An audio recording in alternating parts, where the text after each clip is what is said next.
everyone, welcome back to Unorthodox Cricket. Now another massive game of cricket overnight between New Zealand and Australia. Yet again heartbreak for us Kiwi fans, but we'll get onto that a little bit later. So what we're going to do today is we're going to take a quick recap of that game and just where things went wrong for the New Zealand team. Secondly, we're going to preview tonight's massive game between England and India. Now this is huge for England. They need to win to stay in the hunt for a semi-final position, so a lot is on the line in this one.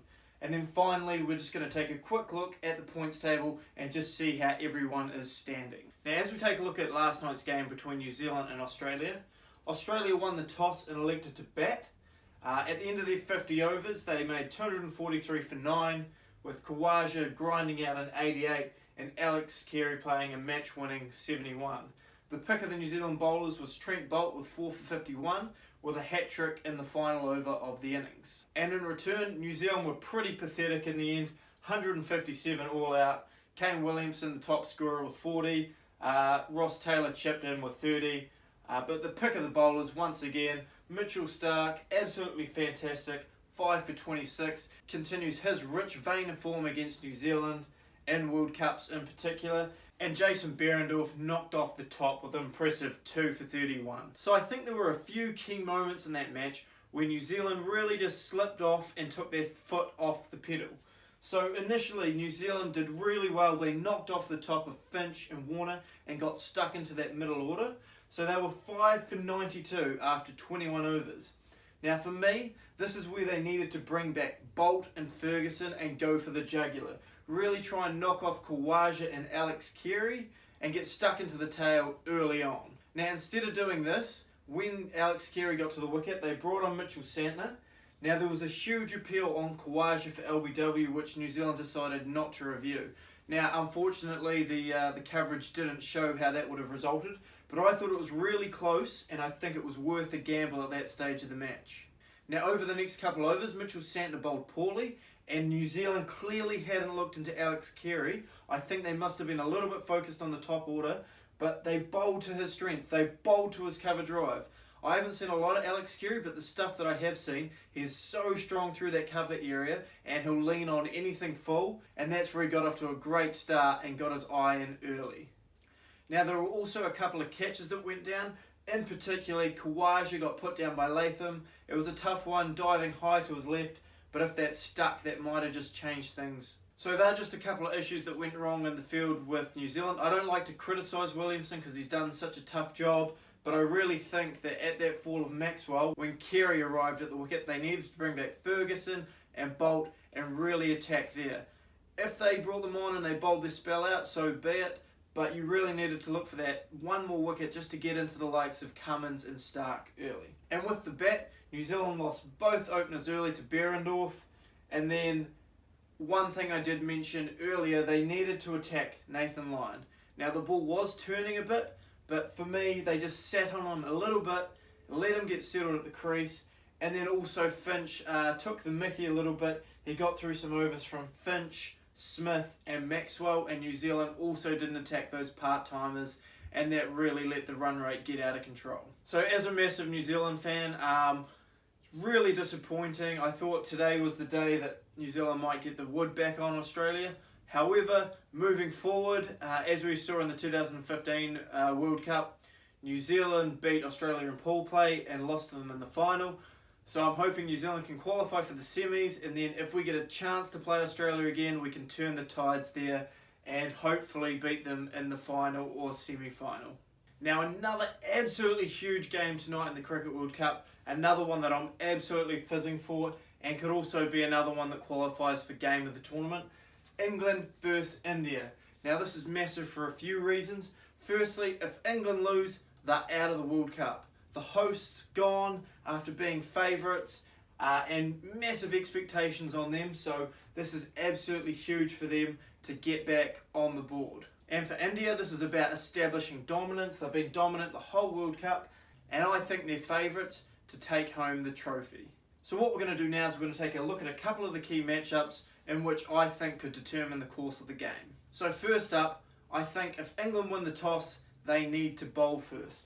As we've seen in the past, India are just such a great chasing team, and you don't want Virat Kohli going anywhere near you in a chase, because we all just know how determined he is and how effective he is in run chases. Now, I think we've seen over the last couple of games, England really prefer flat batting wickets, just purely because of their power in their lineup.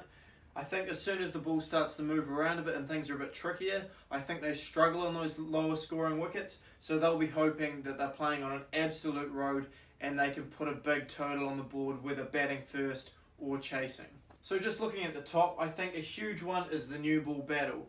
Both Bumrah versus Roy and Bairstow, and then Archer versus Rahul and Rohit Sharma. I think both Bumrah and Archer are going to be right up there in terms of wicket takers for the tournament. And these are two great opening combinations. I think Jason Roy is going to come back from injury, which is huge for England. James Vince hasn't done a whole lot for them, and we've seen early in the tournament just what Roy is capable of. And Bairstow, I think he's due for another big one. On the other side, Rahul started a bit slowly. He's had a few starts, but I think tonight could be the night where he really kicks on. And we all know what Rohit Sharma is capable of. So that's an absolutely huge battle. I think the first 15 overs is going to be hugely important yet again. Bumrah versus Roy and Bairstow, and then Archer versus Rahul, Rohit Sharma, and potentially Virat Kohli. Now, if India don't take wickets at the top, I think it's going to be hugely important the way they go about containing England's middle order, just because there's so much power in there. And if it is a flat wicket, if they can't contain England, it's going to be a hard chase, or England will absolutely cruise in the run chase. And then lastly on the list, Virat Kohli versus England. As I say, if India are chasing, I'm putting a lot of money on Kohli to score big and take the game home. Now, Kohli's had a promising tournament without kicking onto that big ton, so tonight could be the night that he raises that bat for the first time. And just one last key matchup that I haven't mentioned on the board here is I think Rishabh Pant needs to come back into the team. I spoke about this the other day. I'll leave a link here as to why I think he should be in the team. But for me, he needs to come in. Kedar Jadhav needs to move to 4. Vijay Shankar needs to be dropped. And Pant to bat at 5 or 6, giving India just a little bit more firepower and a little bit more dynamics with the bat. So now we're just going to finish by taking a quick look at the points table and just see where everyone is standing. So as we take a look, Australia, top of the table, absolute class this whole tournament. They've already qualified for the semi-finals and they're on 14 points. In the second spot, there's India on 11 points. Now they haven't officially qualified for the semis, but they're going to have to play some seriously poor cricket from here on out to not qualify. So I'm going to put them down as qualifying. Tied with India on points are New Zealand. So they're on 11. They've got one game left against England. Now, they can still qualify if they lose to England. However, if they lose quite heavily and a couple of the other results go the other way, that could force them out. It's all going to come down to run rate. Now, down in 4th position is Pakistan. They're currently on 9 points and still have a really good chance of qualifying for the semis. Now, the big one, England on 8 points. As we see, they need to beat India tonight and then they need to go and beat New Zealand. So a really tough road ahead for the hosts, but you wouldn't rule them out. However, there's going to be some serious backlash if they bow out in tonight's game against India. And then finally, the last team I think has a chance of making the semi-finals, Bangladesh.